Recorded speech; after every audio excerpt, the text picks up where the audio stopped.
Hello guys, good morning. Welcome to my YouTube channel Learn English with Pradeep. I am Pradeep Kumar Kushwaha. Guys, from today I am going to start a series of video of English grammar. Guys, in this series I will contain a series of videos where I will teach you from beginning to high classes. I will start with introduction of English grammar and go to the competitive level. So watch all the parts of video series and be an expert of English. So guys, if you found this video useful, then like, share and subscribe my channel for further updates. So guys, let's begin the class. First of all, we should know what is grammar. What is the use of grammar? Grammar क्या है, grammar का उपयोग क्या है, grammar हमारे लिए क्यों महत्वपूर्ण होती है। डियर स्टूडेंट्स, हम जानते हैं कि हर भाषा का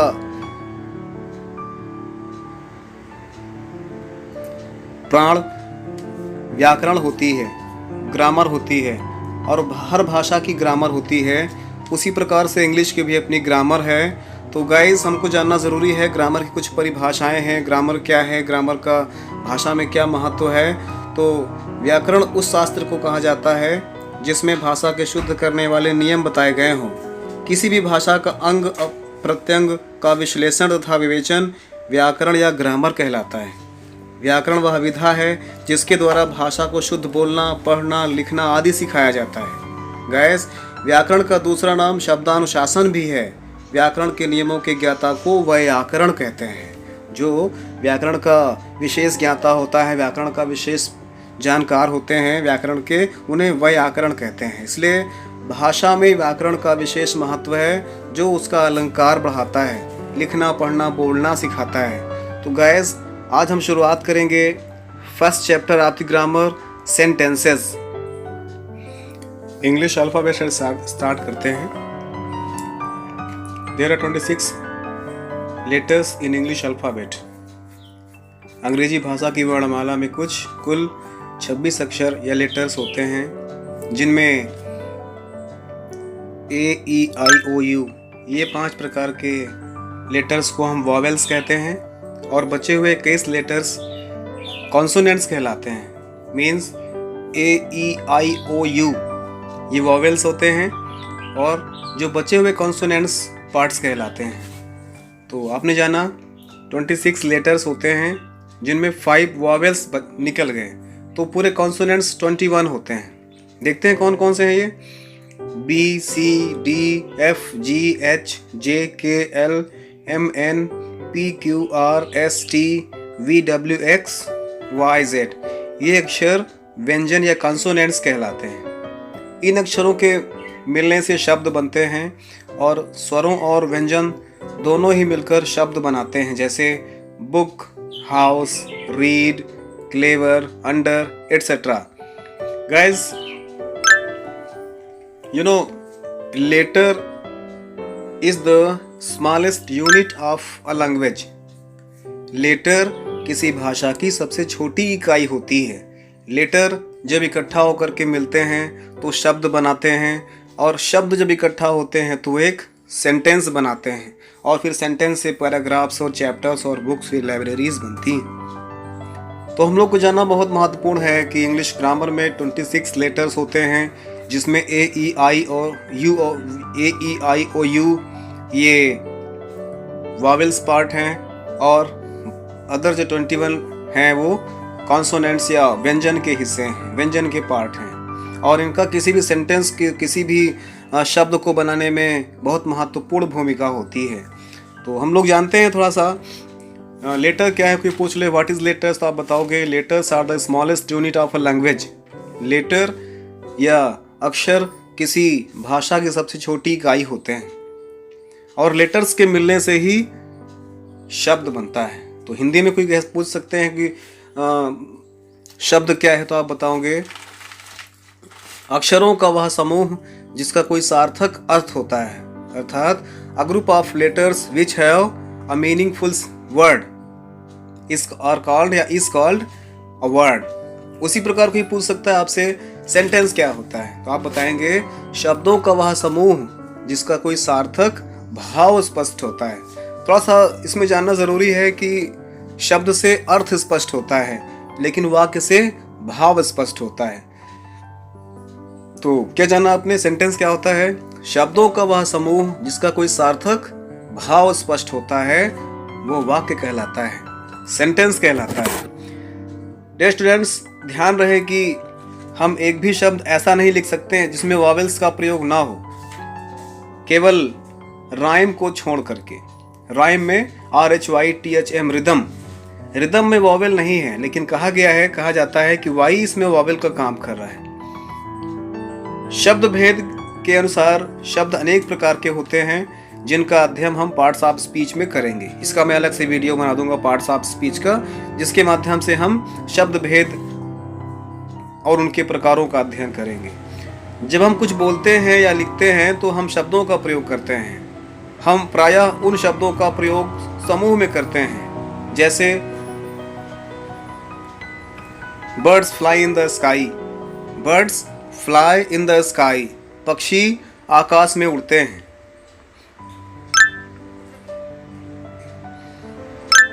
जैसे these girls are singing songs, ये लड़कियां गीत गा रही हैं। देख रहे हैं इसमें आप लोग वर्ड हैं, जैसे बर्ड्स ये भी एक वर्ड है, फ्लाई ये भी एक वर्ड है, इन द स्काई ये सब अलग अलग वर्ड्स हैं। ये सारे वर्ड्स एक सीक्वेंस में जोड़े गए हैं जिससे एक सेंटेंस की रचना होती है और इसका अपना भाव स्पष्ट होता है। जैसे बर्ड्स अपने आप में एक वर्ड है, फ्लाई, इन, द और स्काई ये अपने आप में एक वर्ड है, लेकिन इनकी एक वाक्य रचना निर्धारित कर दी गई है कि किस शब्द को किस स्थान पर रखना है, उचित स्थान पर रखना है, जिससे एक स्पष्ट वाक्य की रचना होती है जिसका एक स्पष्ट भाव होता है। जैसे these girls are singing songs, यहाँ पर दीज गर्ल्स आर सिंगिंग और सॉन्ग्स ये अलग अलग वर्ड्स हैं जिनके मिलने से एक सेंटेंस बना है और इस सेंटेंस का एक भाव स्पष्ट है। जैसे ये लड़कियां गीत गा रही हैं, इससे एक भाव स्पष्ट होता है कि कुछ लड़कियां हैं जो गीत गा रही हैं। तीसरा देख लेते हैं एग्जाम्पल,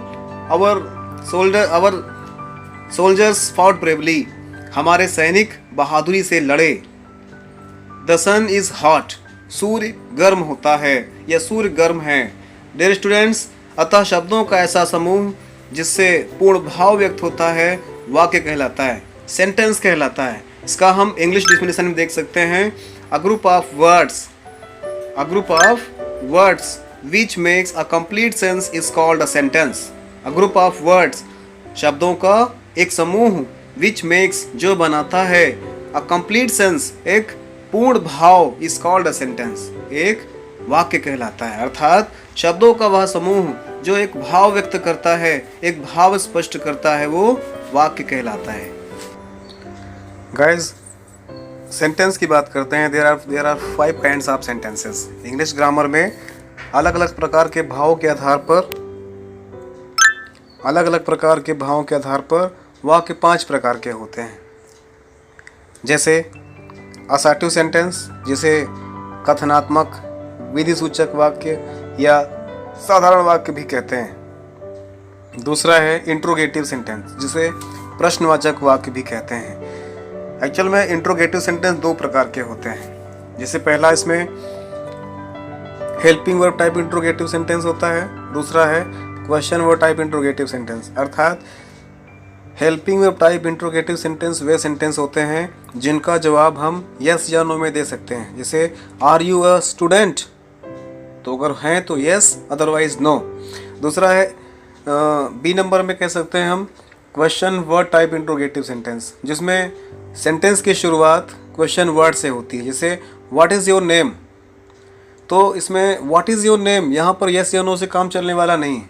यहाँ पर आपको उसका सटीक आंसर देना पड़ेगा। My name is Pradeep, what is your name, my name is Pradeep, my name is Ajay, my name is Vijay, my name is Shankar, my name is Ram, my name is Azad. Third sentence की बात करते हैं, इम्परेटिव सेंटेंस, जिसे हम आज्ञा या प्रार्थना सूचक वाक्य भी कहते हैं।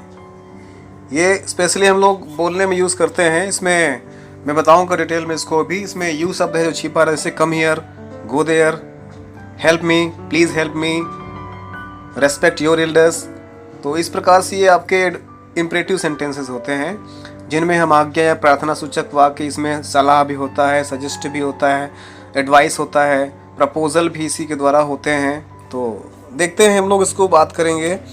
हम लोग बात करते हैं 4 नंबर, एक्सक्लामेटरी सेंटेंस, आश्चर्यबोधक वाक्य। ये वाक्य आश्चर्य दर्शाते हैं, जैसे ओह यू आर राम, जैसे oh what a fine weather, oh it is raining, oh my God there is उफ, वाओ, हुर्रे, एलास, फाई, इस पर ब्रावो। इस प्रकार से बहुत से एक्सक्लामेटरी वर्ड हैं जिसको हम लोग एक्सक्लामेटरी सेंटेंस में यूज करते हैं आश्चर्यबोधक वाक्य के लिए।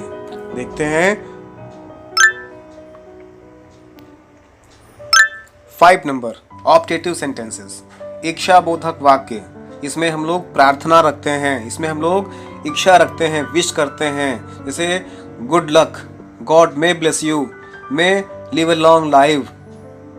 There are so many words like that जिसको हम लोग ऑप्टेटिव सेंटेंसेस में यूज़ करते हैं। तो गाइस आज हम लोग जानेंगे इसमें हर एक सेंटेंस को डिटेल में पढ़ना है हमको। जैसे पहला नंबर आपने जाना अभी असर्टिव सेंटेंस, जिसको हम लोग डिक्लेरेटिव सेंटेंसेस भी कहते हैं। असर्टिव सेंटेंस या डिक्लेरेटिव सेंटेंसेस, देखिए ये पहला नंबर है, असर्टिव सेंटेंस या डिक्लेरेटिव सेंटेंसेस। देखते हैं ये आपका पहला नंबर है, असर्टिव सेंटेंस।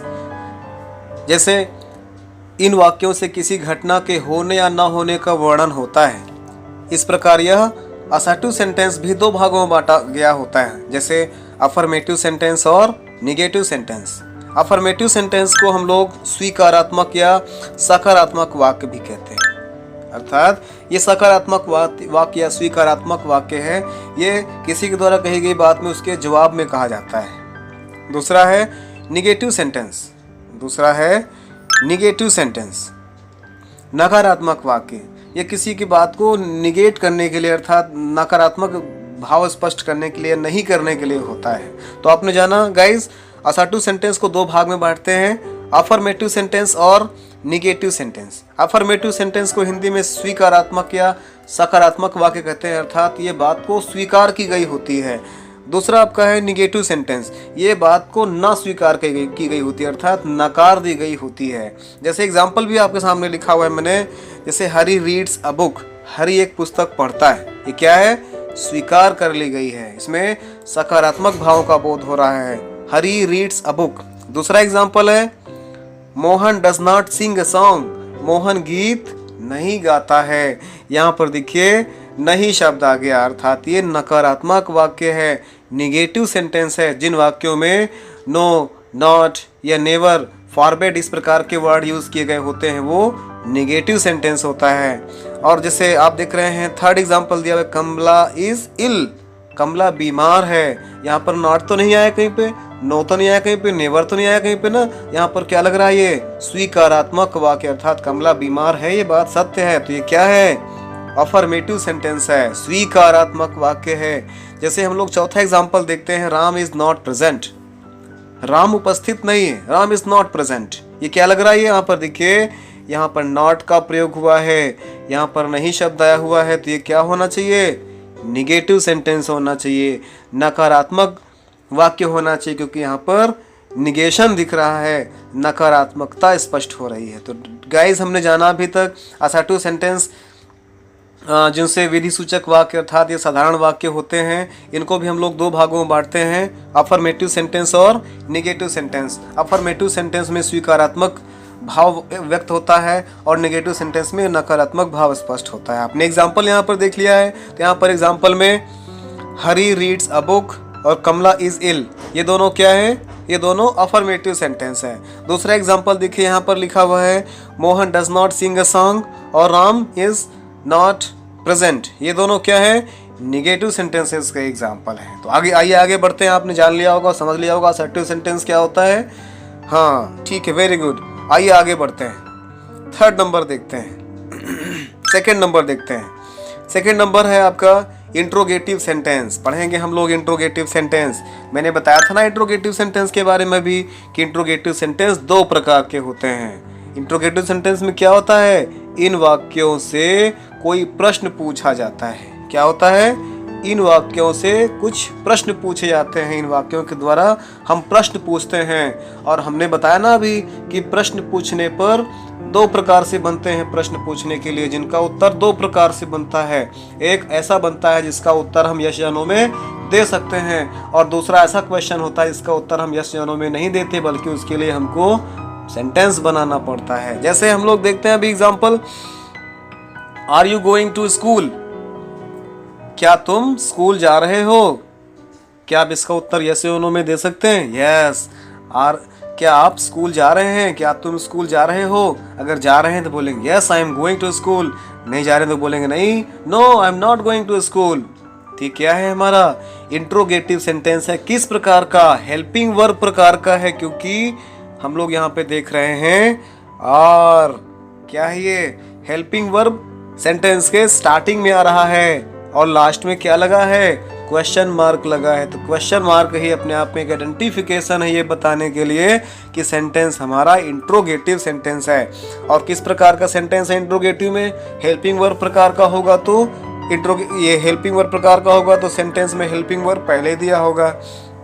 अगर WH या क्वेश्चन वर्ड प्रकार का होगा तो क्वेश्चन वर्ड स्टार्टिंग में दिया होगा। तो मैं बताऊंगा इसके बारे में। पहले शुरुआत में पहला नंबर देखते हैं, are you going to school? क्या तुम स्कूल जा रहे हो? ये हमारा हेल्पिंग वर्ब प्रकार का इंट्रोगेटिव सेंटेंस है और इसका उत्तर हम यस या नो में दे सकते हैं। दूसरा है, डू दे लाइक कॉफी? क्या वे कॉफी पसंद करते हैं? इसमें भी आप जवाब दे सकते हैं, क्या वे कॉफी पसंद करते हैं? अगर पसंद करते हैं तो यस, नहीं पसंद करते तो नो। ये भी हमारा लग रहा है ना। देखिए यहाँ पर डू डस डिड, ये क्या है? हमारे हेल्पिंग वर्ब होते हैं। और हिंदी में कैसे पहचानेंगे? हिंदी में क्या शब्द पहले दिया होता है? हिंदी में क्या शब्द पहले दिया होता है और लास्ट में क्वेश्चन मार्क लगा होता है। पहचान लेंगे इससे हम लोग। तो आपने देखा, डू दे लाइक कॉफी? क्या वे कॉफी पसंद करते हैं? ये क्या है? हमारा इंट्रोगेटिव सेंटेंस है। इंट्रोगेटिव सेंटेंस में किस प्रकार का है? ये किस प्रकार का है? यस या नो टाइप इंट्रोगेटिव सेंटेंस है। याद रहेगा ना स्टूडेंट्स। तीसरा नंबर देख लेते हैं। थर्ड एग्जांपल देखते हैं, will she write a letter? Will she write a letter? क्या वह एक पत्र लिखेगी? विल क्या है? हेल्पिंग वर्ब है। देख पा रहे हैं ना हम लोग यहाँ पर, विल हेल्पिंग वर्ब है और हिंदी में भी क्या शब्द पहले आया हुआ है। तो इसका जवाब भी हम क्या यस या नो में दे सकते हैं? क्या वह एक पत्र लिखेगी? Yes, she will write a letter. No, she will not write a letter. Yes या no में इसका जवाब दे सकते हैं? Yes, of course दे सकते हैं। तो किस प्रकार का सेंटेंस है? Yes, no type interrogative sentence या फिर helping verb type interrogative sentences. Okay, आइए आगे बढ़ते हैं। थर्ड एग्जाम्पल देखते हैं। फोर्थ एग्जाम्पल देखते हैं, have you not seen this film? क्या आपने यह फिल्म नहीं देखी है? क्या तुमने यह फिल्म नहीं देखी है? इसका भी जवाब दे सकते हैं ना आप लोग यस या नो में, हाँ या फिर नहीं। इस प्रकार से यह भी yes no type interrogative sentence है। ओके, आगे देखते हैं। बी नंबर की बात कर लेते हैं। बी नंबर में हम लोग पढ़ेंगे क्वेश्चन वर्ड प्रकार के इंट्रोगेटिव सेंटेंसेस जिसका जवाब यस या नो में नहीं दे सकते हैं। जैसे लिखा हुआ है, what do you learn in your school? तुम अपने स्कूल में क्या सीखते हो? तुम अपने स्कूल में क्या सीखते हो? अनुशासन सीखते हो, एजुकेशन सीखते हैं, अच्छे इंसान बनने के गुण सीखते हैं, या फिर आप मैथमेटिक्स सीखते हैं, इंग्लिश सीखते हैं, हिंदी सीखते हैं, फिजिक्स केमिस्ट्री बायोलॉजी सीखते हैं, मैथमेटिक्स, जो भी आप सीखते हो आप बताना पड़ेगा आपको। ठीक है ना। What do you learn in your school? आप अपने स्कूल में क्या सीखते हैं? आपको यस या नो से काम नहीं चलेगा। यहाँ पर आपको सेंटेंस बना करके बताना पड़ेगा उत्तर के रूप में। जैसे दूसरा एग्जांपल देख लेते हैं, who goes to temple today? Who goes to temple daily? मंदिर रोज कौन जाता है? आपको नाम लेना पड़ेगा।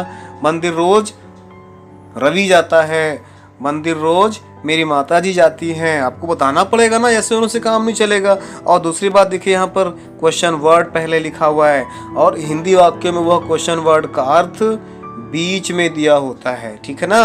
हेल्पिंग वर्ब वाले में क्या होता है, यहाँ पर क्या शब्द पहले दिया होता है, लेकिन क्वेश्चन वर्ड वाले में हिंदी में वो क्वेश्चन वर्ड का अर्थ बीच में दिया होता है और लास्ट में दोनों में क्वेश्चन मार्क लगा होता है, और आई थिंक क्वेश्चन मार्क ही अपने आप में पर्याप्त है यह बताने के लिए कि सेंटेंस इंट्रोगेटिव सेंटेंस है। याद रहेगा ना डियर स्टूडेंट्स। तो हमने पढ़ा अभी तक इंट्रोगेटिव सेंटेंस वे सेंटेंस होते हैं जिनसे प्रश्न पूछा जाता है। इंट्रोगेटिव सेंटेंस दो प्रकार के होते हैं, जैसे पहला है yes no type interrogative sentence और दूसरा है WH टाइप इंट्रोगेटिव सेंटेंस। आपको बता दें WH क्यों कहते हैं इसको, क्योंकि हर क्वेश्चन वर्ड में, जितने भी क्वेश्चन वर्ड हैं आप देखेंगे हर क्वेश्चन वर्ड में W और H होता है। बिना WH के आपको कोई भी क्वेश्चन वर्ड नहीं मिलेगा। जैसे कोई भी आप ले लीजिए, जैसे व्हाट, व्हाई, जैसे वेयर, व्हेन, हाउ, whom, जैसे आप देख पा रहे हैं ना, जैसे हाउ WH है ना, लेकिन यहाँ पर क्या है, W इधर है, H इधर है, नो प्रॉब्लम इज देयर। उस वर्ड में W और H होना चाहिए, तभी वो क्वेश्चन वर्ड होगा, कहीं भी हो, it doesn't matter. Okay now clear है। आगे बढ़ते हैं, एक बार आप रिपीट करिएगा इसको अपने से, हम आगे बढ़ते हैं।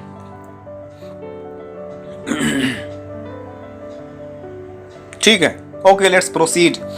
हम लोग बात करेंगे इंपरेटिव सेंटेंसेस की। हमने बताया था अभी इंपरेटिव सेंटेंस क्या होते हैं। इंपरेटिव सेंटेंस क्या होते हैं, जिस वाक्य से आज्ञा, प्रार्थना, सलाह या प्रस्ताव का भाव व्यक्त होता है उसे इंपरेटिव सेंटेंस कहते हैं। लिसन अगेन, जिस वाक्य से आज्ञा, प्रार्थना, सलाह या प्रस्ताव का भाव व्यक्त होता है उसे इंपरेटिव सेंटेंस कहते हैं। जैसे देखिएगा, जैसे bring your book to me, अपनी किताब मेरे पास लाओ। ये क्या लग रहा है आपको, आज्ञा लग रहा है ना, आदेश लग रहा है ना, हाँ ये आदेश लग रहा है। ठीक है, तो ठीक है, वेरी गुड। आगे बढ़ते हैं।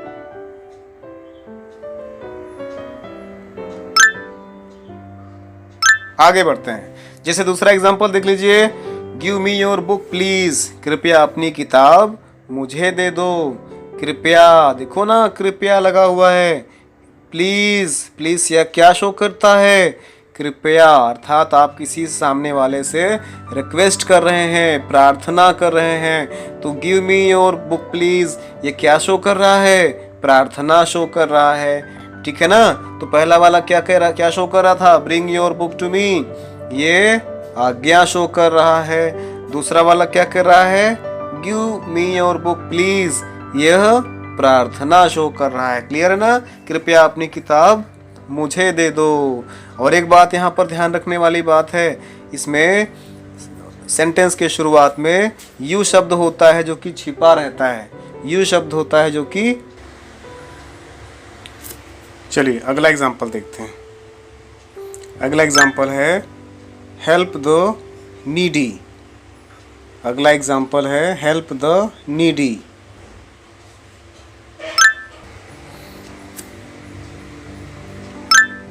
हेल्प द नीडी, जरूरतमंदों की सहायता करो।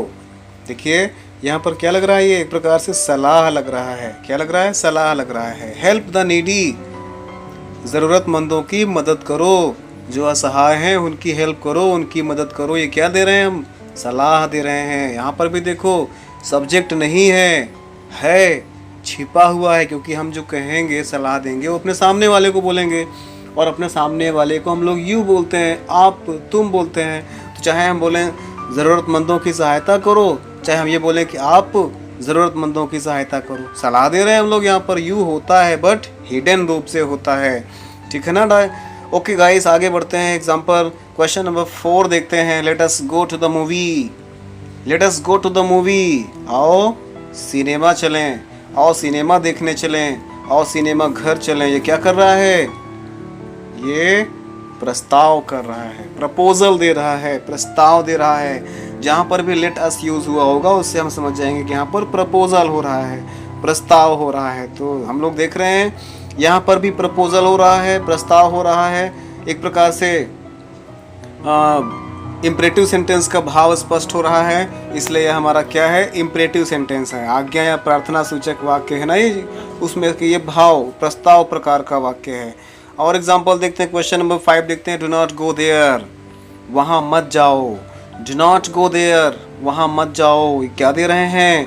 आज्ञा दे रहे हैं। यहाँ पर आज्ञा का भाव स्पष्ट हो रहा है, डू नॉट गो देयर, वहाँ मत जाओ। याद रखिएगा इंपरेटिव सेंटेंस में जब हमको नेगेटिव बनाना होता है डू नॉट का प्रयोग करते हैं। डोंट या do not, don't go there, don't sing a song, don't disturb me, don't play cricket, don't go outside in the sun, don't play cricket. There are so many sentences using the do not. आगे बढ़ते हैं, हम लोग देखते हैं 6 number example, never tell a lie. देखिए झूठ कभी मत बोलो, ये भी क्या है? एक प्रकार से सलाह ही तो है, लेकिन यहाँ पर नेवर का यूज किया गया है और हम लोग नेवर को स्टार्टिंग में रख दिया है। डू नॉट का प्रयोग कर सकते हैं, नेवर का प्रयोग कर सकते हैं नेगेटिव सेंटेंस के लिए। नेवर मीन्स कभी नहीं हो जाता है ना, नेवर, नेवर मीन्स कभी नहीं, तो झूठ कभी मत बोलो, इसके लिए क्या है? नेवर लगता है और स्टार्टिंग में लगता है, तो क्या बन जाता है? ये इंपरेटिव सेंटेंस बन जाता है। तो गाइज इसके लिए इंपॉर्टेंट नोटिस भी जानना जरूरी है। सभी इंपरेटिव सेंटेंस, ध्यान दीजिएगा, सभी इंपरेटिव सेंटेंस का प्रस्ताव क्रिया की फर्स्ट फॉर्म में होता है। याद रखिएगा जितने भी इसमें एग्जांपल दिए हुए हैं सब में वर्ब की फर्स्ट फॉर्म है। ब्रिंग वर्ब की फर्स्ट फॉर्म है, देख सकते हैं आप लोग। गिव वर्ब की फर्स्ट फॉर्म है। हेल्प, गो, गो, टेल, सब देख रहे हैं ना आप लोग। इन सब में क्या है? वर्ब की फर्स्ट फॉर्म का प्रयोग होता है। इससे आपने क्या समझा कि इंपरेटिव सेंटेंस का प्रारंभ क्रिया की फर्स्ट फॉर्म से ही होता है। इसमें सब्जेक्ट यू होता है जो कि छिपा रहता है। मैंने कहा था ना अभी कि यू होता है लेकिन वो छिपा रहता है, वो हमको लिखना नहीं होता है, वो भाव में अपने आप आ जाता है। जैसे यहाँ आइए, या हम ये बोले यहाँ आइए, या फिर ये बोले आप यहाँ आइए। Come here, you come here, तो इंग्लिश में उनको यू करके नहीं बुलाते हैं, only come here, go there, sing a song, play cricket, help me. There are so many words we can use without using the subject you. तो आपने क्या जाना यहाँ पर? यू होता है इंपरेटिव सेंटेंस की स्टार्टिंग में, लेकिन वो छिपा हुआ होता है। आगे देखते हैं, इसके नोट जान लेते हैं। देखिए इसका एक नोट है, इस वाक्य के अंत में फुल स्टॉप लगाया जाता है। याद रखिएगा, इस वाक्य के अंत में फुल स्टॉप लगाया जाता है। जिस प्रकार से असर्टिव सेंटेंस के लास्ट में हम लोग फुल स्टॉप लगाते थे, उसी प्रकार से इंपरेटिव सेंटेंस के लास्ट में भी हम लोग फुल स्टॉप का प्रयोग करेंगे। अभी इसके पहले हमने सेकंड नंबर पढ़ा था इंट्रोगेटिव सेंटेंस। इंट्रोगेटिव सेंटेंस के लास्ट में कौन सा निशान लगता है? क्वेश्चन मार्क का निशान लगता है। लेकिन असर्टिव सेंटेंस और इंपरेटिव सेंटेंस में हम लोग फुल स्टॉप का प्रयोग करते हैं। किसका प्रयोग करते हैं? ओनली फुल स्टॉप का प्रयोग करते हैं। तो ठीक है ना गाइज, आप लोगों ने पढ़ा इसमें अभी तक। इंपरेटिव सेंटेंस वे सेंटेंस होते हैं जिनसे आज्ञा, प्रार्थना, सलाह, प्रस्ताव आदि का भाव व्यक्त होता है। एग्जाम्पल आपने जाना इसमें, जैसे bring your book to me, give me your book please, help the needy, help us, let us go to the movie, do not go there, never tell a lie. ये सब क्या है? इंपरेटिव सेंटेंस के example है। इसमें you शब्द छिपा रहता है और सेंटेंस के लास्ट में फुल स्टॉप का प्रयोग करते हैं। ओके गाइस, आइए हम लोग क्वेश्चन इसका नंबर 4 देखते हैं। एक्सक्लामेटरी सेंटेंसेस, विस्मय सूचक वाक्य, विस्मयादिबोधक वाक्य। इसमें क्या होता है? विस्मय बोधक वर्ड का प्रयोग करते हैं, विस्मय सूचक शब्दों का प्रयोग करते हैं। तो जानते हैं इसके बारे में डिटेल में। जिस वाक्य से कोई आश्चर्य, हर्ष, शोक, भय, करुणा, घृणा आदि का भाव प्रकट होता है वह एक्सक्लामेटरी सेंटेंस कहलाता है। फिर सुनिएगा, जिस वाक्य से कोई प्रार्थना, जिस वाक्य से कोई आश्चर्य, हर्ष, शोक, भय, करुणा, घृणा आदि का भाव प्रकट होता है वह एक्सक्लामेटरी सेंटेंस कहलाता है। एग्जाम्पल भी आपके सामने लिखा हुआ है, जैसे what a beautiful girl she is, वह कितनी सुंदर लड़की है। What a beautiful girl she is. देखिए यहाँ पर हमने क्या लगाया है, आप देख सकते हैं एक्सक्लामेशन मार्क लगा हुआ है। ये 4 एग्जाम्पल्स दिए हैं, आप सब में देखिए एक्सक्लामेशन मार्क लगा हुआ है। अगर एक्सक्लामेटरी वर्ड यूज कर रहे हैं तो उस वर्ड के पर्टिकुलर वर्ड के बाद हमको एक्सक्लामेशन मार्क लगाना है।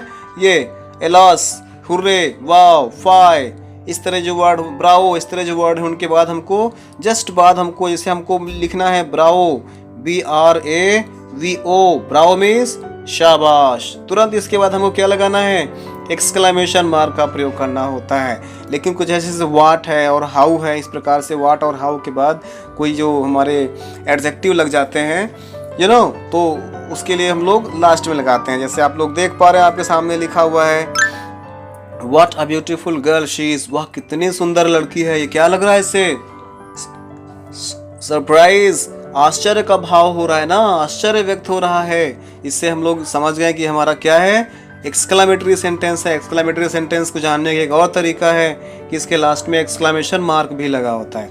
दूसरा एग्जांपल देख लेते हैं। दूसरा एग्जांपल है how pleasant the rain is, वर्षा कितनी सुखद है, वर्षा कितनी सुहावनी है। यहाँ पर भी आप देख पा रहे हैं, यहाँ क्वेश्चन नहीं पूछ रहा है, बल्कि यहाँ पर सरप्राइज वाली बात हो रही है, आश्चर्य वाली बात हो रही है। How pleasant the rain is, बारिश कितनी सुहावनी है, कितनी सुखद है। यहाँ पर लास्ट में एक्सक्लेमेशन मार्क भी लगा हुआ है। ठीक है ना, समझ जाए इससे।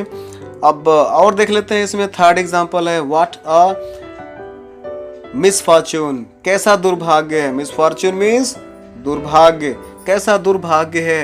व्हाट अ मिसफॉर्च्यून, कैसा दुर्भाग्य है। यहाँ पर भी एक्सक्लेमेशन मार्क लगा हुआ है, इसलिए क्या है, एक्सक्लेमेटरी सेंटेंस है। व्हाट अ मिसफॉर्च्यून, कैसा दुर्भाग्य है। ये क्या है, एक्सक्लेम कर रहा है। यहाँ पर आश्चर्य व्यक्त हो रहा है, दुख व्यक्त हो रहा है, शोक व्यक्त हो रहा है, करुणा व्यक्त हो रहा है, इसलिए ये एक्सक्लेमेटरी सेंटेंस है। एग्जाम्पल नंबर 4 देख लेते हैं। लॉस, आई एम ruined, हाय मैं बर्बाद हो गया। देखिए यहाँ पर इसको बोलते हैं एक्सक्लेमेटरी वर्ड।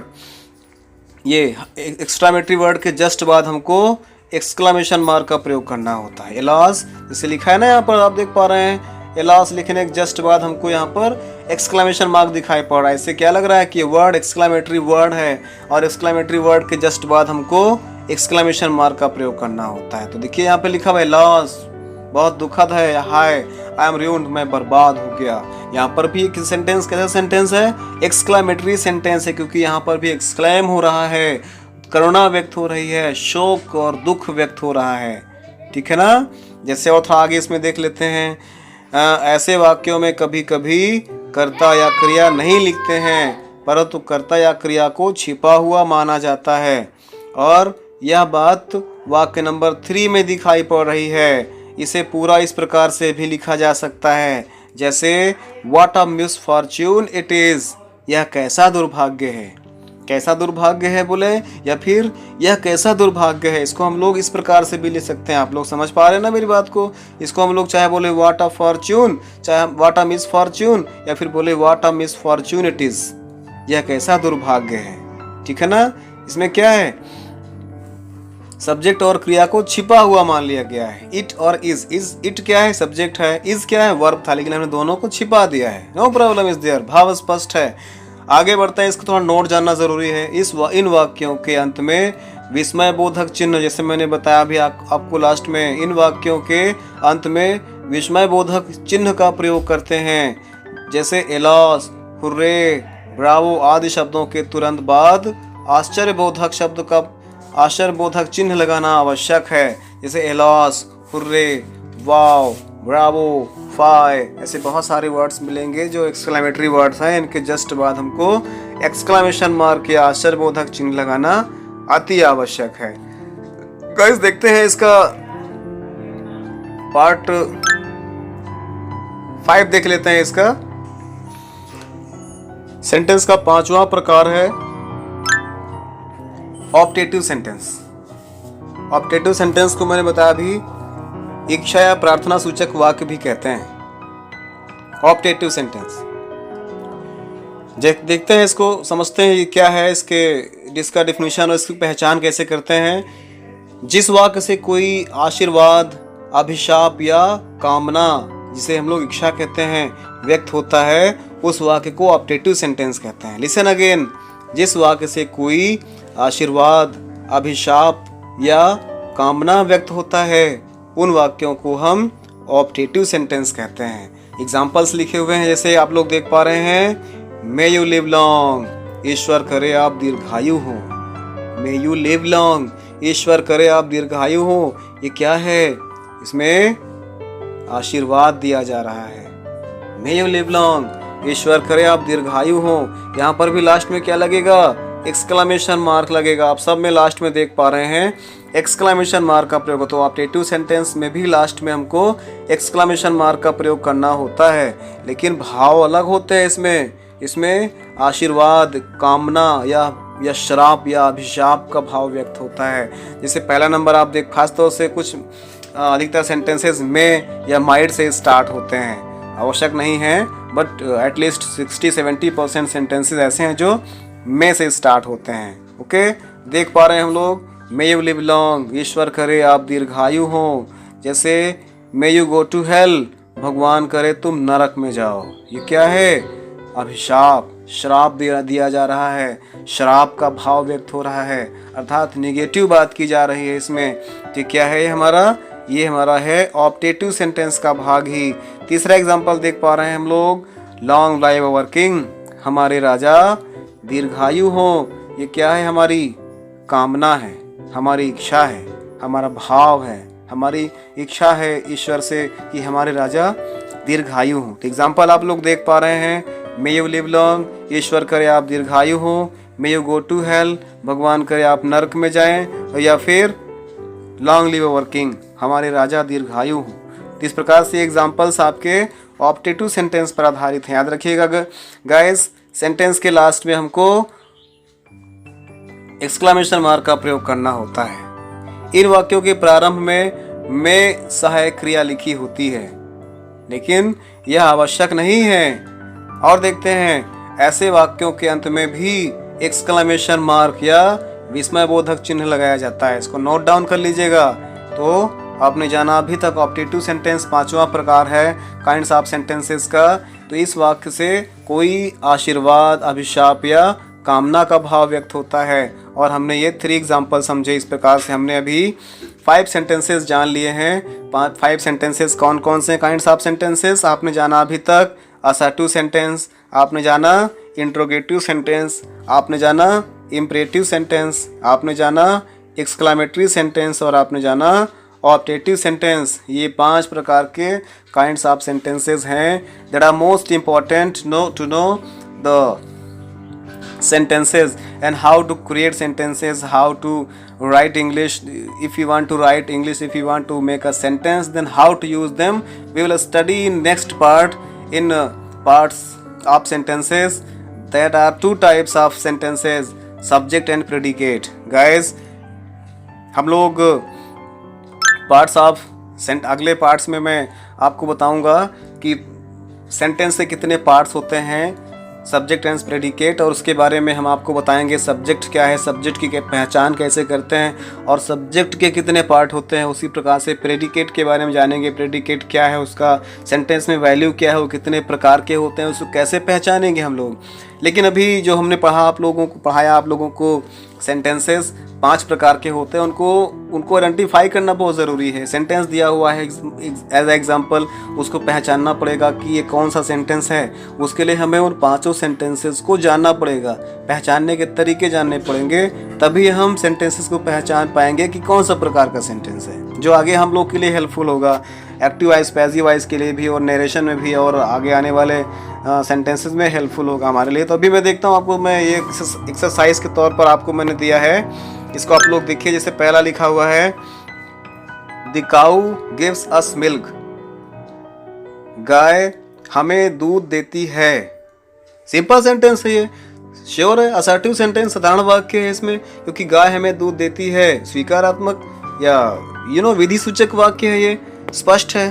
दूसरा आप लोग देख पा रहे हैं, good boys do not insult the weak, अच्छे बच्चे कमजोर लोगों की इंसल्ट नहीं करते हैं। डू नॉट, देखो यहाँ पे नॉट आ गया, निगेटिव सेंटेंस आ गया, लेकिन है ये क्या? असर्टिव सेंटेंस का ही तो भाग है। असर्टिव सेंटेंस का कौन सा भाग है ये? असर्टिव सेंटेंस का ये निगेटिव भाग है। तो अभी तक आप पूछ रहा है कौन सा सेंटेंस है, आप बताओगे असर्टिव सेंटेंस। आप चाहो तो असर्टिव सेंटेंस और ब्रैकेट में निगेटिव सेंटेंस भी लिख सकते हो, क्योंकि असर्टिव सेंटेंस को 2 भागों में बांटा गया है। कौन कौन सा? अफर्मेटिव सेंटेंस और निगेटिव सेंटेंस। ठीक है, वेरी गुड। 3rd नंबर देखते हैं, where did he put the book, where did he put the book, उसने पुस्तक कहाँ रखी। उसने पुस्तक कहाँ रखी, देखिए क्वेश्चन मार्क लगा हुआ है। इस तरह हम जान सकते हैं कि कौन सा सेंटेंस है ये, इंट्रोगेटिव सेंटेंस है। थर्ड एग्जाम्पल, थर्ड कौन सा सेंटेंस है, इंट्रोगेटिव सेंटेंस है। और कोई पूछ ले इंट्रोगेटिव सेंटेंस में कौन सा प्रकार का सेंटेंस, तो क्या बताएंगे, WH प्रकार का सेंटेंस है, मीन्स क्वेश्चन वर्ड प्रकार का सेंटेंस है, क्योंकि क्वेश्चन वर्ड स्टार्टिंग में आया हुआ है, सेंटेंस के स्टार्टिंग में क्वेश्चन वर्ड आया हुआ है, इसलिए यह WH टाइप या क्वेश्चन वर्ड प्रकार का वाक्य है। ठीक है, वेरी गुड। आगे बढ़ते हैं, क्वेश्चन नंबर 4 देखते हैं, एग्जाम्पल नंबर 4 देखते हैं। Open your book at page 10। Open your book at page 10, अपनी पुस्तक पेज नंबर 10 पर ओपन करो।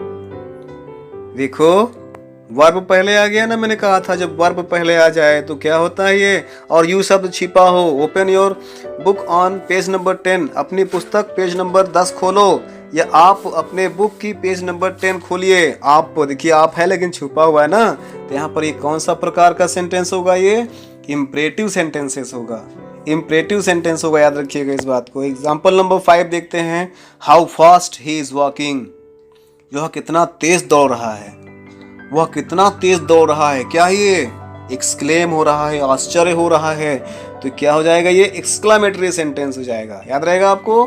ठीक है, वेरी गुड। एग्जाम्पल नंबर 6 देखते हैं, मे गॉड हेल्प यू, ईश्वर आपकी मदद करे।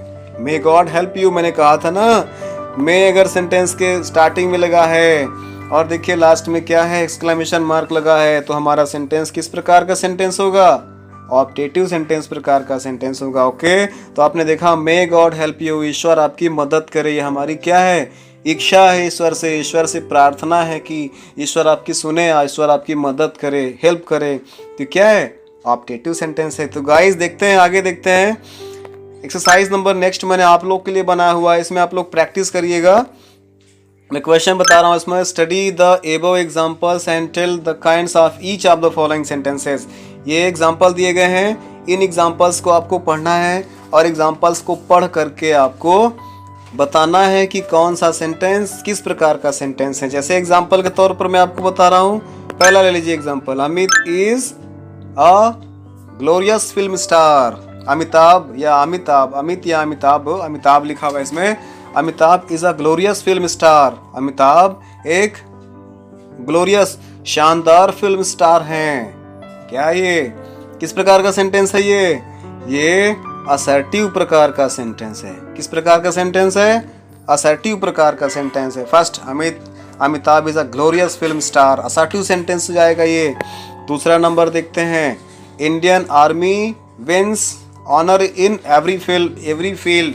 कहते हैं भारतीय सेना हर क्षेत्र में सम्मान जीतती है। फील्ड मीन्स क्षेत्र, भारतीय सेना हर क्षेत्र में सम्मान जीतती है। ये भी किस प्रकार का है, असर्टिव सेंटेंस है, साधारण वाक्य है। देख पा रहे हैं आप लोग, सरल वाक्य है। अब साधारण वाक्य में कौन सा, ये सकारात्मक वाक्य है। विधि सूचक वाक्य में या असर्टिव सेंटेंस का ये अफर्मेटिव सेंटेंस है। थर्ड एग्जाम्पल देख पा रहे हैं, how beautiful the Taj is, Taj Mahal कितना सुंदर है। आश्चर्य की बात हो रही है क्या, आश्चर्य किसमें होता है, एक्सक्ला में होता है। किसमें होता है, एक्सक्ला में होता है, EXCLA, एक्सक्लामेटरी सेंटेंस में होता है, याद रखिएगा इसको। आगे देखते हैं, please get me a seat, कृपया मुझे एक सीट दो। प्लीज लगा हुआ है, देखिए please get me a seat, ये हमारा क्या है, ये हमारा है इम्परेटिव सेंटेंस है। याद रखिएगा ये इम्परेटिव सेंटेंस है। प्लीज यहाँ पर देखो सब्जेक्ट नहीं है, प्लीज आया हुआ है, इसके बाद सीधे वर्ब आ गया है ना। तो प्लीज तो स्टार्टिंग में भी हो सकता है और प्लीज हम लोग लास्ट में लगा सकते हैं, जैसे get me a seat please. Okay, ठीक है, ये हमारा इम्परेटिव सेंटेंस हो गया। आगे देखते हैं, 5 नंबर है, may you win the election, आप इलेक्शन जीत जाओ, ईश्वर करे आप इलेक्शन जीत जाओ, ये मेरी इच्छा है, मेरा आशीर्वाद है। ये किस प्रकार का सेंटेंस है, ऑप्टेटिव प्रकार का सेंटेंस है। क्या ये ऑप्टेटिव प्रकार का सेंटेंस है, आप लोग को याद होगा ना, इसमें ध्यान दीजिएगा।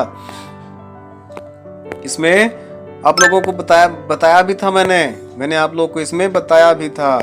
क्या बताया था मैंने, में स्टार्टिंग में आ जाता है और लास्ट में एक्सक्लेमेशन मार्क होता है, तभी क्या हो जाता है, ऑब्जेक्टिव सेंटेंस हो जाता है। Very good. देखते हैं एग्जाम्पल नंबर 6 की बात करते हैं। Why do you laugh at others? आप दूसरों पर क्यों हंसते हो? Why do you laugh at others?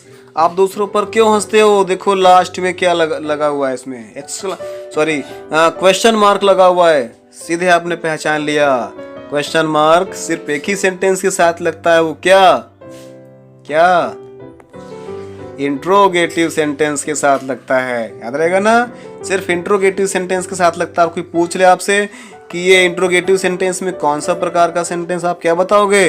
Question word पहले लिखा हुआ है तो यह WH प्रकार का या क्वेश्चन वर्ड प्रकार का वाक्य है। इसका जवाब यस या नो में नहीं हो सकता है। इसके लिए एक अलग सेंटेंस की आवश्यकता होगी, जिस सेंटेंस के द्वारा हम इसका आंसर देंगे। चलिए आगे बढ़ते हैं। Question number 7, can she solve these problems? क्या यह इस समस्या को हल कर सकती है? क्या यह इन समस्याओं को सॉल्व कर सकती है? अब देखो कैन आ गया। मैंने कहा था ना, कैन क्या है? हेल्पिंग वर्ब है। और लास्ट में क्या लिखा हुआ है? Question mark. Okay, question mark लगा होना ही प्रमाण है कि इंट्रोगेटिव सेंटेंस है। अब इंट्रोगेटिव में कौन सा प्रकार है? कैन लिखा हुआ है। ये हेल्पिंग वर्ब प्रकार का वाक्य है, क्योंकि इसका जवाब हम यस या नो में दे सकते हैं। कैसे दे सकते हैं? ऐसे, यहाँ समझिए लिखा हुआ है can she solve these problems? क्या यह इन प्रॉब्लम्स को सॉल्व कर सकती है? यस या फिर no. Okay, let's proceed next example number 8, be brave and face the challenge. बहादुर बनो और चैलेंज को फेस करो, कठिनाइयों का सामना करो। तो ब्रेव बनो, बी ब्रेव, बहादुर बनो, एंड फेस द चैलेंज, और चुनौतियों का सामना करो। यहाँ पर देखिए बी ब्रेव वर्ब सीधे आ गया है। ये क्या है? इम्परेटिव सेंटेंस है। याद रहेगा ना, बी ब्रेव, बहादुर बनो। यहाँ पर आप बहादुर बनो, मतलब ये यू छिपा हुआ है। कहना चाह रहे हैं कि आप बहादुर बनो, लेकिन यू नहीं है, अर्थात यू छिपा हुआ है। आप तुरंत समझ जाएंगे कि हमारा इम्परेटिव सेंटेंस है। क्वेश्चन नंबर 9 की बात करते हैं। Do not tailor about the sun. Do not tailor about the sun. क्या लिखा हुआ है? Do not tailor about the sun. Example है do not loiter about in the sun. Loiter means क्या होता है? घूमना। डू नॉट लॉटर, मत घूमिए, अबाउट इन द सन, चारों तरफ, इन द सन, धूप में। क्या कह रहा है ये? Do not light about in the sun, धूप में मत घूमिए। ये क्या कर रहा है? देखो यहाँ पे डू नॉट, मैंने कहा था ना डू नॉट पहले आ गया। ये इम्परेटिव सेंटेंस है। इम्परेटिव सेंटेंस में निगेटिव प्रकार का सेंटेंस है। मैंने कहा था ना अभी पिछले एग्जांपल में, डू नॉट या फिर हम लोग नेवर का प्रयोग कर लेते हैं सेंटेंस बनाने के लिए। ये हमारा इम्परेटिव सेंटेंस है। देखिए एग्जांपल नंबर 10 देखते हैं। 10 है do we not have sympathy with you. क्या? डू वी नॉट हैव, क्या हमारे पास नहीं है सिंपैथी, सहानुभूति, विथ यू, आपके लिए? क्या हमारे पास आपके लिए सहानुभूति नहीं है? देखिए स्पष्ट है, इंट्रोगेटिव सेंटेंस है ये। क्यों है? क्योंकि यहाँ पर ये क्वेश्चन मार्क लगा हुआ है। क्वेश्चन मार्क ही बताने के लिए पर्याप्त है कि ये सेंटेंस हमारा क्वेश्चन पूछ रहा है, मीन्स इंट्रोगेटिव सेंटेंस है। अब कोई पूछ ले इंट्रोगेटिव में कौन सा है, तो डू, हेल्पिंग वर्ब पहले आ गया। तो किस प्रकार का सेंटेंस है ये? Helping verb type interrogative sentence है, क्योंकि इसको हम लोग यस या नो में जवाब दे सकते हैं। इस helping verb type interrogative sentence को हम yes no type interrogative sentence भी कहते हैं। याद रखिएगा इसको। आगे बढ़ते हैं। 11 नंबर कहते हैं cheating others is dishonesty. Cheating others is dishonesty. दूसरों को धोखा देना क्या है? डिसऑनेस्टी है, बेईमानी है। Cheating others is dishonesty. यहाँ पर देखिए सिंपल सा ये सब्जेक्ट है, वर्ब है, ये ऑब्जेक्ट है, दिया हुआ है ना साफ साफ। तो हमारा ये क्या हो जाएगा? ये हमारा असर्टिव प्रकार का सेंटेंस है, असर्टिव सेंटेंस हो जाएगा। अगला एग्जांपल देखते हैं। हाउ बैड, कितना बुरा हुआ। हाउ बैड, कितना बुरा है। देखिए यहाँ पर एक्सक्लामेशन मार्क लिखा हुआ है, हाउ बैड। ये हमारा एक्सक्लामेटरी सेंटेंस है, क्योंकि हाउ बैड, कितना बुरा हुआ, सरप्राइज की बात हो रही है। डिस्गस्टिंग की बात हो रही है। और आगे देखते हैं, let us have a morning walk daily, let us have a morning walk daily, आइए सुबह रोजाना मॉर्निंग वॉक किया करें। लेट अस, देखिए लेट अस आ गया ना इसमें, लेट अस, ये भी इंपरेटिव सेंटेंस का ही तो है। हाँ वेरी गुड, लेट अस ये भी इंपरेटिव सेंटेंस का ही हो जाएगा। आगे बढ़ते हैं, व्हाट अ फॉल, क्या गिरावट है, व्हाट अ फॉल, क्या गिरावट है, समझ गया ना इसको। ये भी एक्सक्लेमेशन मार्क हो जाएगा, लगा हुआ है, एक्सक्लेमेशन मार्क लगा हुआ है, तो समझ गए इससे साफ साफ कि ये भी हमारा एक्सक्लेमेटरी सेंटेंस है। लास्ट का एग्जांपल देख लीजिए, लास्ट का एग्जांपल है, what makes you sad, what makes you sad, तुम्हें क्या दुखी करता है, तुम्हें दुखी क्या करता है, या तुम्हें क्या दुखी करता है, व्हाट। देखो यहाँ पर क्वेश्चन वर्ड प्रकार का सेंटेंस है ये, और लास्ट में क्वेश्चन मार्क लगा हुआ है, तो क्वेश्चन मार्क से आपने पहचान लिया कि ये इंट्रोगेटिव सेंटेंस है, और आपने व्हाट क्वेश्चन वर्ड पहले लगा, इससे पहचान लिया कि ये किस प्रकार का है, ये WH टाइप इंट्रोगेटिव सेंटेंस है। तो गाइज आपने अभी तक जाना इसमें इसके कौन कौन से एग्जाम्पल्स हैं, कैसे का पढ़ना है, पांचों सेंटेंसेस को हमें कैसे पहचानना है, कैसे इसको बनाना है। आपके एग्ज़ाम में आता है, एग्ज़ाम में आ सकता है कि एक सेंटेंस को दूसरे सेंटेंस में कैसे बदलने हैं। तो भी first of all we should know the introduction of sentences, then we can change them in different way into each other. तो पहले हमको जानना ज़रूरी है कि वो है क्या चीज़ एक्चुअल में, जो हमको उसके बारे में मालूम चलेगा कि असर्टिव सेंटेंस क्या है, इंट्रोगेटिव सेंटेंस क्या है, इम्परेटिव सेंटेंस क्या है, एक्सक्लेमेटरी और ऑप्टेटिव सेंटेंस क्या है। हम पहले उनको तो जाने, तब तक दूसरे में कन्वर्ट कर पाएंगे। मैं अगले एक दो वीडियो के बाद लाऊंगा ऐसा वीडियो जिसमें आप लोग को बताऊंगा कि कैसे हम लोग एक सेंटेंस को दूसरे सेंटेंस में कन्वर्ट करते हैं, कैसी टर्म्स और कंडीशंस हैं, ग्रामर रूल्स क्या क्या है, मैं बताऊंगा आपको।